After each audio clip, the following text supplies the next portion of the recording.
Hello and welcome to the Bridge Talk number 30. Today arranged as a Thursday lunch. Normally we do it as a Friday morning breakfast thing, but today it's lunchtime. I hope you are not confused and getting on with a regular Friday habits after this, because it's actually Thursday and a bit more an afternoon to go before it's Friday. Anyway, my name is Jonas Klevhag. I work for The Bridge as a business developer. The Bridge, as many of you I'm sure already know, exists to bridge the gap between science on one hand, science and technology on one hand, and business and societal development on the other hand, to push humanity forward towards the Sustainable Development Goals. We're on our stretch now for 2030, and we are certainly very motivated by the opportunity to once again, after JFK uttered the famous words, to get this done before this decade is out. A big challenge, but one we are accepting and willing to take on. We do this by spreading knowledge. The Bridge does this by spreading knowledge through these kind of events, through our summits, our interviews, our talks, and by building a global network of experts. We also do it by facilitating collaborations between many different stakeholders, both locally around a specific sustainability challenge, water, health, food, energy, locally in Africa, in India, in the Nordics, by building collaborations between these stakeholders and Nordic or international stakeholders with technologies. By orchestrating these collaborations, we also can turn knowledge into action. Knowledge and action, those are the two things we are working with.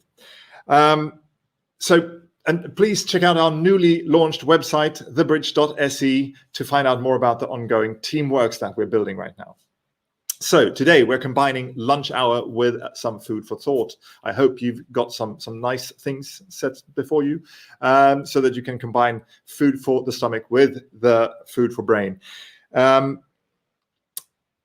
Taking on today's topic, you probably already heard and you know that construction and real estate are sectors that actually represent quite large parts of our global greenhouse gas emissions.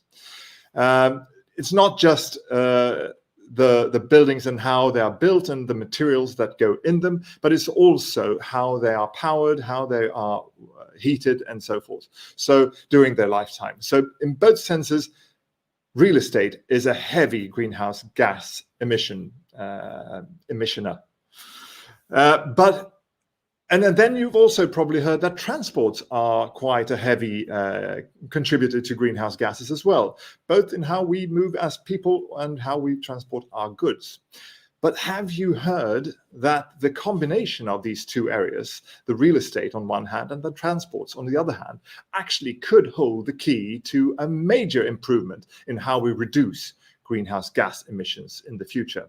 Well, I hadn't, and I was quite surprised when I talked to today's guest, and we are thrilled to have her here to enlighten us on how we can actually rethink mobility in our cities, or rethink how we move about and start thinking about mobility rather than cars.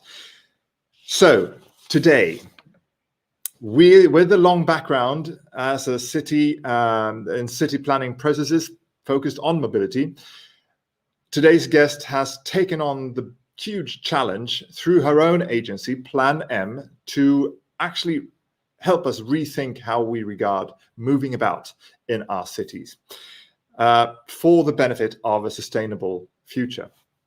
We're very happy to have her here. Ylva Åqvist, please join me on the camera here. Thank you. So these days we are actually moving about quite substantially less than we have, well, only a year back due to the pandemic, mainly. But I'm just curious, how did you get here today? You still joined us at Malmö Studio here today, and how did you get here?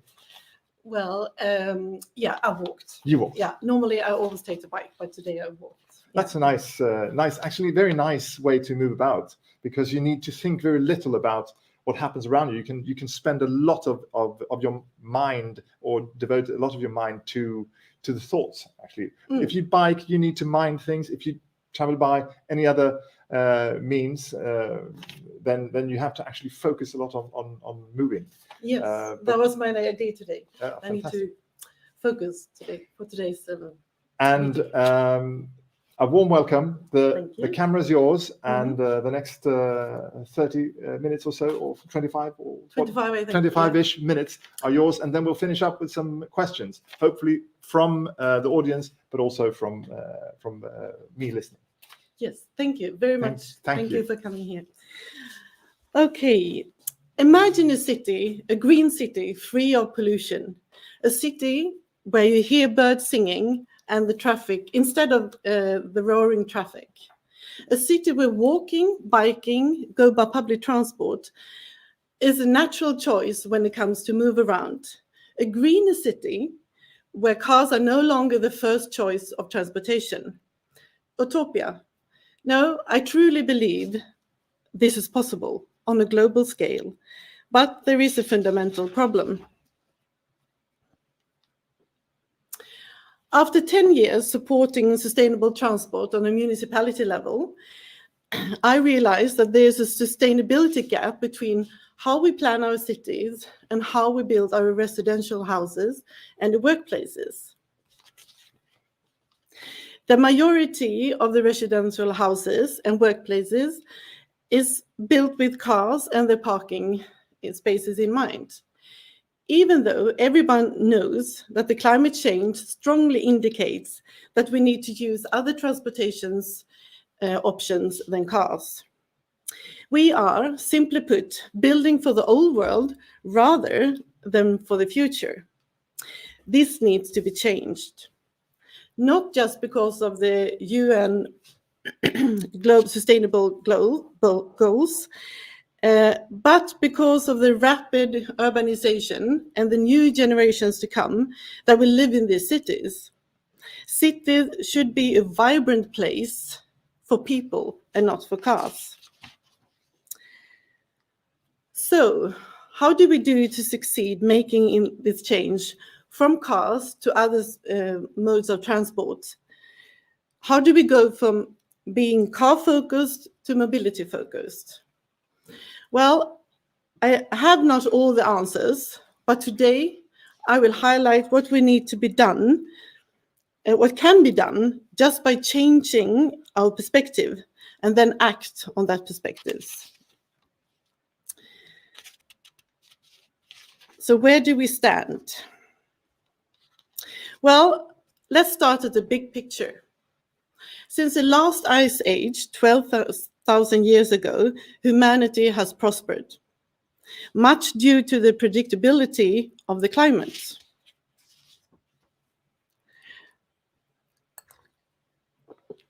A climate that is not too hot and not too cold, and with a global temperature that's been pending within a narrow band of 1+, 1- Celsius degrees. This Goldilocks equilibrium has offered the perfect living condition for us to develop our society.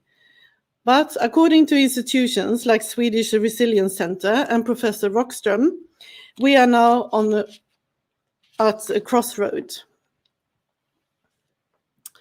We are on a way to push humanity out of the Goldilocks equilibrium, which means that we can't exclude risks of catastrophic tipping points. But there is hope. Scientists argue that if we deliver on the Paris Agreement and manage to bend the emissions curve steep, reversal of this process is still possible.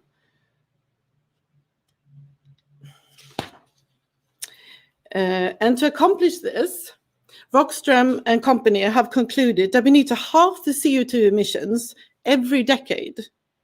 And they even gave this process a name, the carbon law.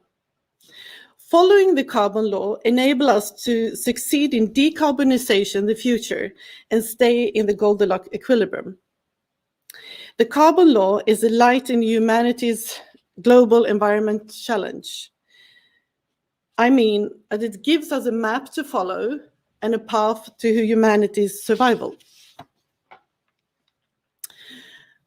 The other good things about the carbon law is that it's applicable at any scale, individual, households, company, and nations.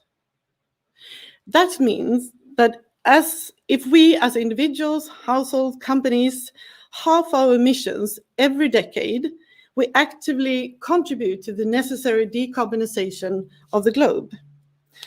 So what has the Goldilocks equilibrium to do with mobility and the planning of properties? Well, compared to other sectors, the transport sector is far from reaching emission goals. Even more discouraging is that transport is the only economic sector those green gas emissions are higher than in 1990. And the emissions are growing, despite the mitigation efforts undertaken. So far, the incentives for the reduction in emission has been focused on the vehicles and the fuels. Technical solutions are, of course, crucial when it comes to more energy efficient cars and fuels. But the effect is slow, and a total shift to electric cars, it takes even longer, time we don't have. Add to this, by 2050, it's estimated that 70% of the global population will live in urban areas. The technical solution will not sort out the increased competition over land use caused by growing population, nor will it help decreasing the number of cars in the streets. Because with a rapid urbanization, a reduction of cars in the streets is what we need. We need a shift from a transport-efficient society where the demand of cars is reduced. The problem is that the transition from a car-focused mobility planning has been slow. And it has shown that it's slow and difficult, and there's no real roadmap on how to influence people's need for transportation by car. So what do we need to do? With urbanization come increased traffic emission. That we know. The transition is dependent on how we plan the city, but as passenger cars account for almost 61% of the total CO2 from car road transport in Europe, and the figures is about the same in Sweden. It's a challenge. Compared to heavy transport, the private sector has no system to push the reduction of emissions, nor is there any measurement that the individuals can be accountable for. It's just you and me making everyday decisions. But these decisions doesn't come out of nowhere. They are formed and shaped by how the society is planned and what is expecting of us. Those planning the cities, they know this, and efforts and changes are being made. But there is an important piece missing for this traffic planning puzzle. It's the traffic generating from every residential housing and workplaces during its entire life cycle. If the buildings are still designed for cars and parking, they will continue to generate traffic and CO2 emissions far into the future. So that's where we need to start. Today, most real estate companies work seriously to make the building process as sustainable as possible. But no one, what I know of, include the transport to and from the building during its entire life cycle. Some might argue that the real estate sector needs to put the effort where it has its biggest effects, which naturally point to the construction phase. But I will argue that the effect is depending on how you set the system boundaries. Today, we set the system boundaries for the sustainability measurements at construction phase and not at the building's entire life cycle, at least not when it comes to mobility. Consequently, the way we measure the CO2 emissions leads to the transport to and from the property being excluded in the calculations. And as a building will last approximately for 100 years, there is a lot of emissions that doesn't count or doesn't show in any number or documentations. A study from EVL, from the organization Public Housing in Sweden, even showed that 80% of the accountable CO2 emissions from their buildings come from these transports. So if we don't make these numbers visible and include them in the calculations, how can we fulfill the carbon law that requires that we halve emission every decade?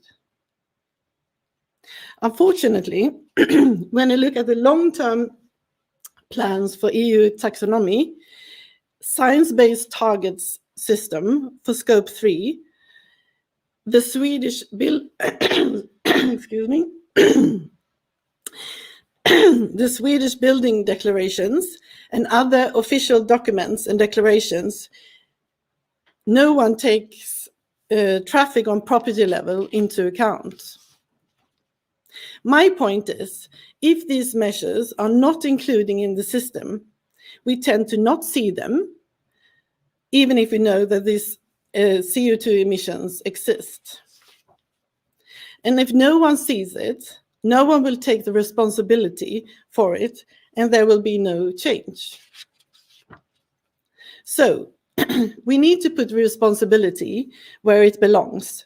Firstly, on the table of politicians and lawmakers who are empowered to shape our cities and the regulations.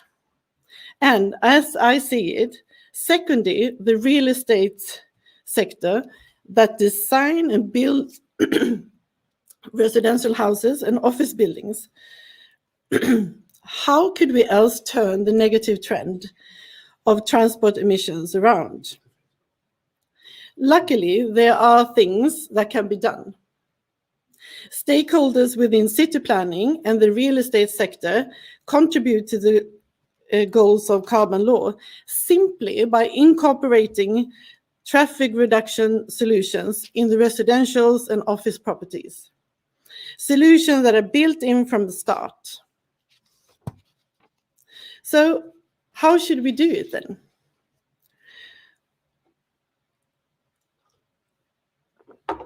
The key to achieve radical change when it comes to traffic to and from the property is spelled mobility. Mobility is about making it easy to walk, go by bike, public transport, and share a car as it is to drive your own car. It's about making the fossil-free alternative easier to choose, and by that, break the habit and dependence of the car.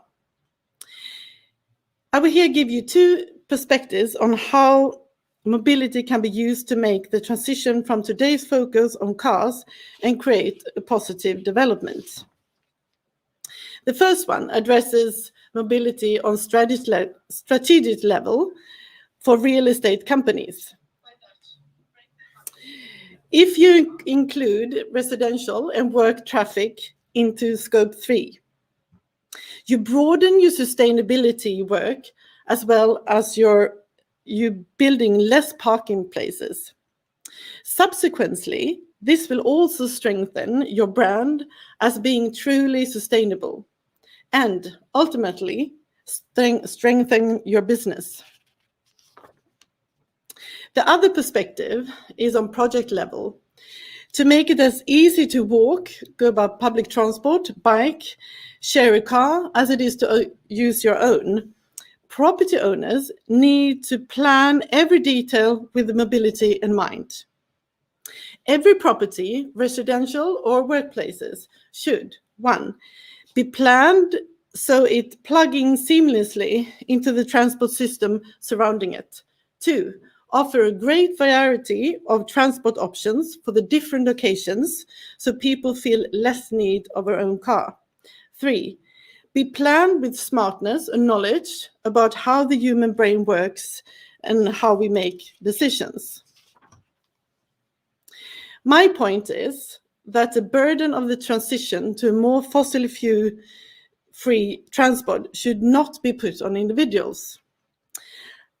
We as individuals are served a city planning, a preset building architecture, and we act according to it, often unconsciously. If you, for example, offer a parking space for your car closer to your home than the bus stop, paying often less than the monthly ticket, you will use your car. It's not because you don't care about the climate, it's because it's laid out for you. To change our behavior, you would need the right incentives. Some municipalities are already up to speed in the planning to get people to choose a more sustainable transport mode. Now it's time for real estate sector to pick up the flag and make the transition possible by creating the necessary incentives on property levels.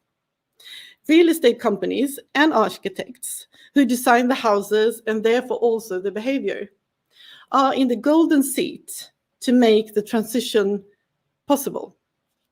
By gaining more knowledge about the mobility policies drawn up by the municipality and adding your creativity and show new solutions, you can change the behavior of thousands of people by reducing emissions. But the real estate sector can, of course, not do this alone. The transition towards EU's goal of 90% of CO2 reduction from transport must, in this case, be a joint effort between municipality, the state, and the real estate sector to succeed. In other words, official regulations must be in sync with the idea of mobility. Only then we can start halving the emissions from property-related traffic and be on our way to uphold the carbon law. So, to sum things up, every transport starts and ends at a building, which generates enormous amounts of CO2 emissions during the property's entire life cycle. These emissions are seldom accounted for. To reduce them, every stakeholder have a chance to contribute to the carbon law. By shifting the perspective from cars and parking to mobility solutions, municipality and property owners have the power to influence the behavior and create long-term impact. Simply put, it's time to start building behaviors, not just buildings. And the time for action is now. My name is Ylva Åqvist, and I'm the owner of Plan M. I help property owners and architects navigate in the new era of mobility. Thank you for listening.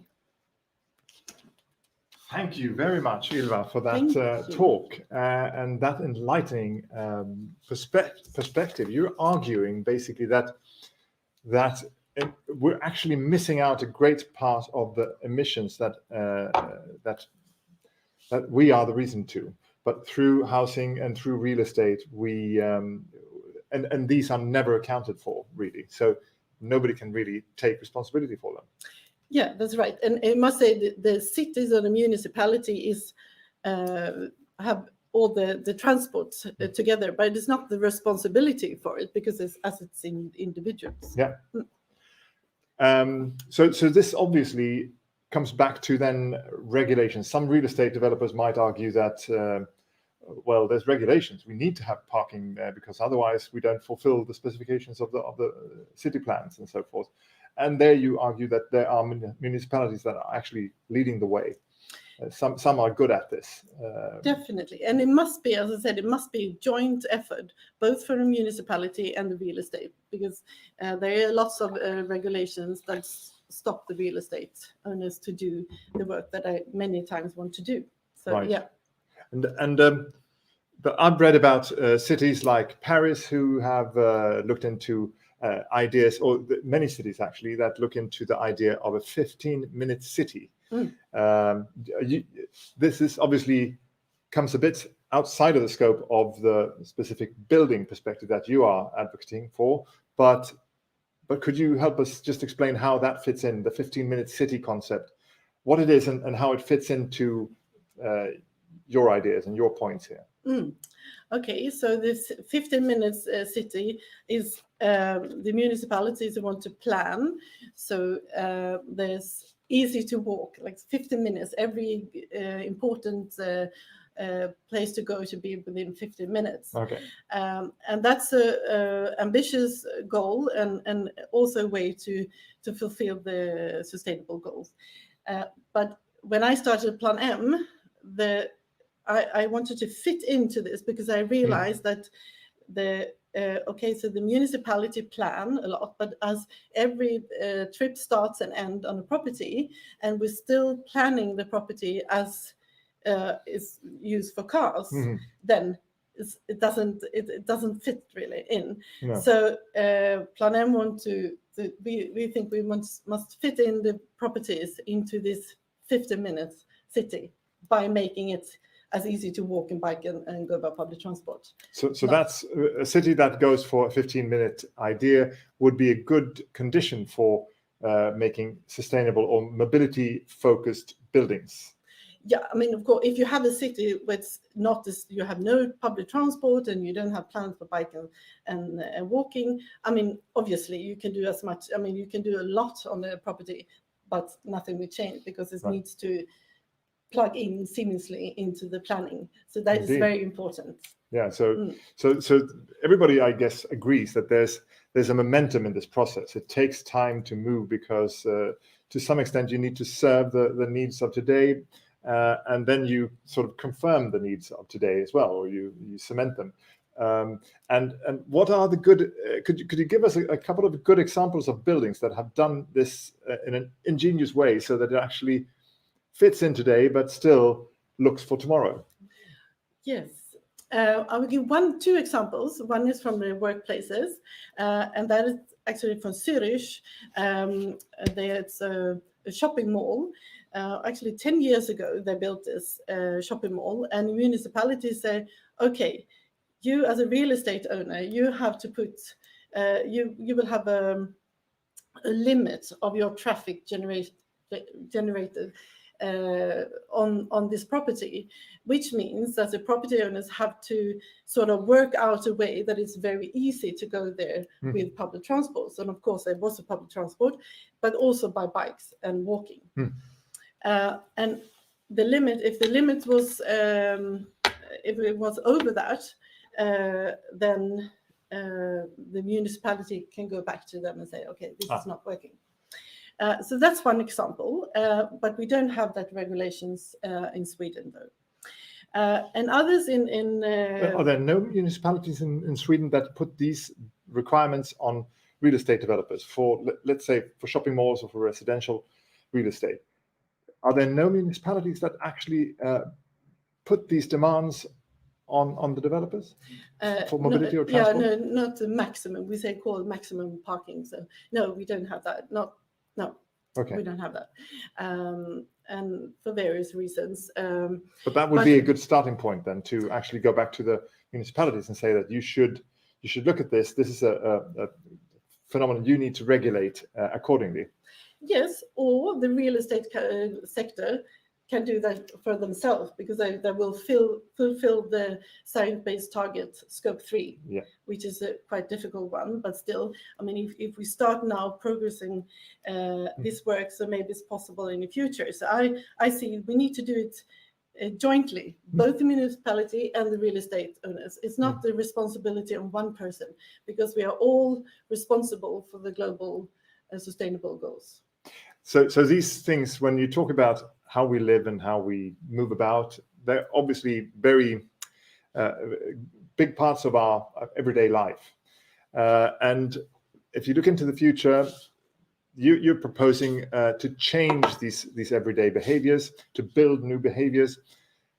And then you get curious, obviously, what will our everyday life look like? What could it look like? How could it be a much more pleasant way of living or everyday life if we take on these aspects of mobility? Could you just, Give you a picture. Well, I'm sure you're aiming for a vision, but how would that vision look like? Let's say 5 or 10 years from now. How should we regard mobility in 10 years from now? Okay, so Plan M's vision is to create the European first mobility generation. And I'll come back to the example. Okay, yeah. Okay, but the mobility generation is a generation who live and breathe mobility in the city. And for them to live in a house or work in a workplace where it's no mobility solutions is as unmodern as it is to smoke and to not have internet or not even the fridge.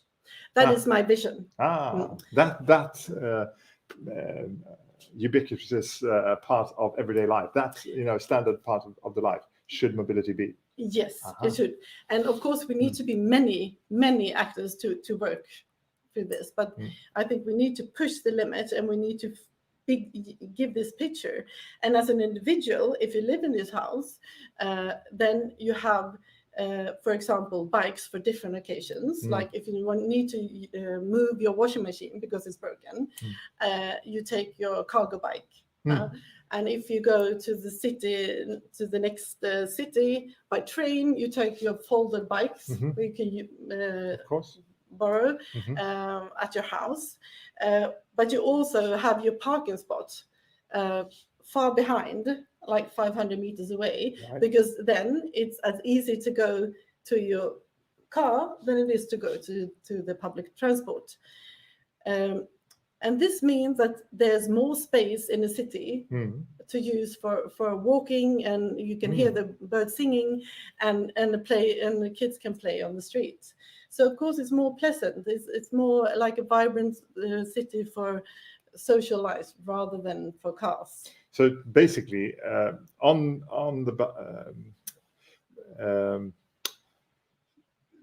removing cars from cities by turning the space that they leave behind them into life quality in various ways. And one example was actually in the newspapers the other day in Gothenburg, where they have turned parkings into actually it was a cafe, or so they took the actual parking spaces alongside the road and turned it into an outdoor